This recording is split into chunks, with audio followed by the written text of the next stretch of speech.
Hello everyone. तो लो जी आ गया खेसारी लाल यादव जी और सपना चौहान का एक बहुत ही बेहतरीन वीडियो सॉन्ग जो कि फुल वीडियो सॉन्ग में रिलीज हो चुका है। और इस गाने को लिखे हैं सूरज सिंह जी और इसमें म्यूजिक दिए हैं दीपक दिलकश जी और मन्नू सिन्हा जी, दो मिलकर इसमें म्यूजिक दिए हैं। और इसे गाए हैं खेसारी लाल यादव जी और अनुपमा यादव जी, जो कि आपको स्क्रीन के ऊपर दिखाई दे रहा है, जिस सॉन्ग का टाइटल रखा गया है चुमा हा विटामिन।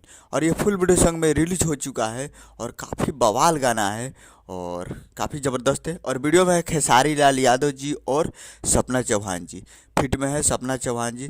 तो काफ़ी ज़बरदस्त वीडियो सॉन्ग बनाया गया है और वीडियो डायरेक्टर है पवन पाल जी। जब भी वीडियो डायरेक्टर पवन पाल जी होते हैं कुछ अलग ही करते हैं। तो ये वीडियो डायरेक्टर पवन पाल जी है और काफ़ी ज़बरदस्त वीडियो बनाए हैं।